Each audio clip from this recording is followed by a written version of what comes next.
What's up, guys? Jeremy here from school.com/financial coaching. I want to externally process with you guys, and this will be really a series of a lot of videos really focused on level one, that freedom from. And all I can really speak from with authority is from my own perspective, right? And so for me, level one, that freedom from, it was very much a spiritual process. As a Christian, as a believer, as a avid and involved religious spiritual person, it mattered to me significantly, like, what does the Bible really say about money? What does God really say about money? What is the truth about money? And whether you're a Christian or not, that question remains the spirit of freedom from, which is, what are the the untruths that I maybe have accepted, and part of exposing those untruths is by attuning to what is true.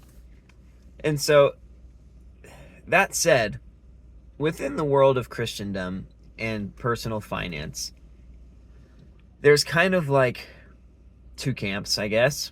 There's really a lot, but the general, like, Christian nucleus, right, would be more or less stay poor, but don't actually be poor, because that would be maybe not good. But like the general Christian nucleus advice is have some money, but not too much money. Like, money's pretty much bad, but you'll feel better about yourself if you don't have a lot of it. But really, you'll have a lot of it anyways. But like, just a very like kind of depressed and monotone and fearful view of money, combined with a very strong and literal interpretation of some scriptures. And then you have like the YOLO wealthy Christian personal finance guru guy voice that almost is like money first and then Christian. Maybe not in reality, but sometimes that's how they kind of portray themselves. And what I mean by that is, like, you'll bring up, hey, what about this verse, or what about this concern spiritually, biblically, about money in this or that way?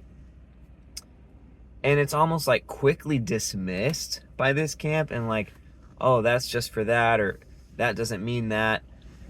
And then they quickly use common sense or human wisdom to explain why it's obviously so much better to have more money.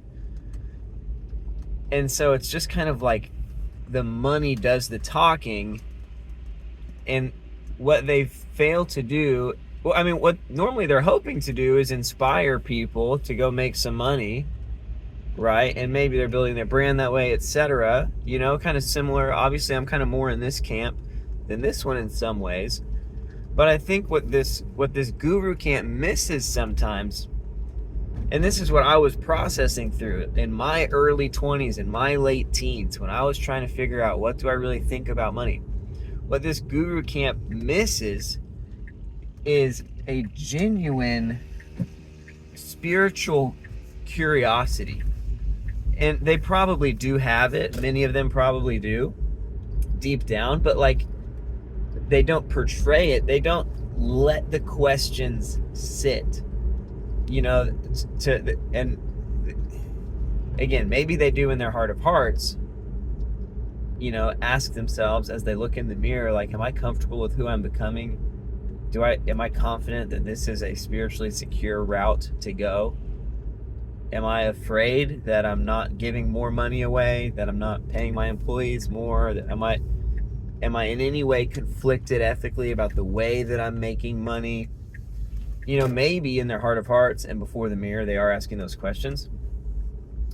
Some of the financial concerns, some of the wealth hesitancies that are portrayed in the New Testament especially, they kind of gloss over it.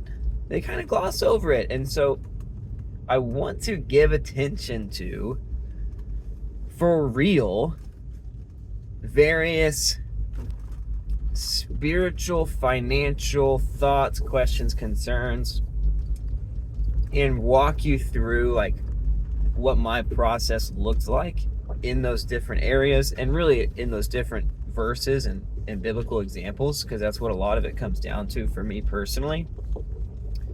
And so with that, if you have like in your heart of hearts, you have like a really big question, a really big hesitancy, a really big concern as it relates to money in general, but specifically as it relates to the Bible and things that it says, or things that you think it says, or that you wish it said, whatever it may be, I really would love to hear them, because first and foremost, like for my sake as an individual, right? Because I'm still on this journey. I haven't finished. I haven't arrived. Like I am still, like it's an ever expanding pyramid, and I want to be as free from lies and untruths about money as much as I can. And some of those lies and untruths might be masked by Christendom, but many of them are very much masked by common sense, human wisdom, and just worldly gain that might seem intuitive, but as a Christian could be compromising if you just full send it on that path. And so I want to give space to that. It's what a lot of my next videos are probably going to be about, as I try to recall my journey, what it's looked like for me, and I don't want to rush through it too fast. You know, I want to give space to the real questions, but also for, you know, just a little bit of a heads up, I guess, is a lot of these questions to me do feel pretty resolved at this point. And so I might still go too fast. So if I do, seriously, please let me know. Because I want to give space to the real process, and you're going to have your own process at the end of the day anyway, and my perspective is not authoritative to you and what your perspective needs to be. But the journey in this process is something that should be something for everyone, right? Of figuring out what are the ways that I've manipulated or misinterpreted money, and what then are the truths that I'm going to replace those things with, and how do I relate to money as an individual. That's going to be helpful for you to lean into, regardless of whether you land the same way that I land. Also, one other just kind of warning, precursor, heads up, is that it's possible that in one or multiple of these upcoming videos that I get like a little bit prickly, that I speak with a little bit more passion than usual. I'm going to try to keep it like honest and authentic. I don't want to suppress passion that's there, but I'm also not going to try to muster anything up, and I really don't want to be like critical in my tone. So again, if you can hold me accountable, if you can help me out, let me know if I went over the top or if I missed something. Would love to hear from you. But some of these topics, I think honestly, you know, there's been some years where I was journeying, discovering, exploring, learning and unlearning, right? And you're never done with that, right? But there was a season where that was the dominant theme of the season. And then there were some years after that where it was like, I feel like I have found some things, and I want other people to see it too, and or I feel frustrated that other people don't see it the same way, and or I feel frustrated that why did I have to unlearn something in the first place? Why couldn't I have been just told that from the beginning, right? And so some of it's just like personal grief, right, of wishing that I had known as much as I know now from day one, which is of course never possible. So I'm growing and maturing, okay?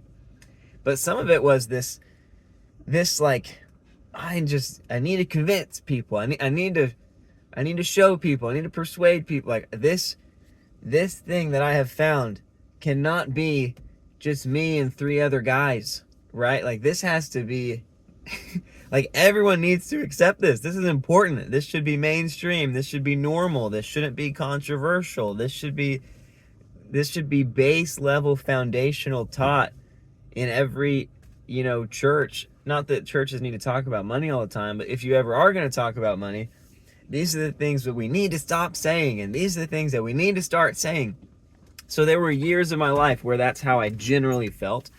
I'm trying to, and I think I am, kind of evolving into a new third leg, which is less combative, less defensive, and less offensive. More just authentic to self, true to my conscience. Like, let me communicate as best as I can what I feel is worthwhile to communicate as it relates to these truths. And it's okay if you agree with me, it's okay if you don't. Like I'm trying to create a path for people to walk down if they want to. I'm not trying to say it's the best path for everyone. I'm not trying to say I'm right about everything. There's going to be things I say in my 30s that in my 40s I will regret and be like, golly, J-Train, what were you doing? So this is just a big intro video. It's already long enough that I don't want to get into the first verse or whatever, and it's not going to be in any particular order, but I just wanted to whet your appetite for some of what's coming of really with a genuine spiritual curiosity, trying to bring you into the process of what are some of the wrestles financially, and then where have I landed, and how do I reconcile those things with still maintaining an open mind and open heart in the process. So if that is of interest to you, then tune in. If not, then, you know, wait for the next stuff. All right, just wait for the next stuff. All right. That's all I got for y'all today. Talk to you soon.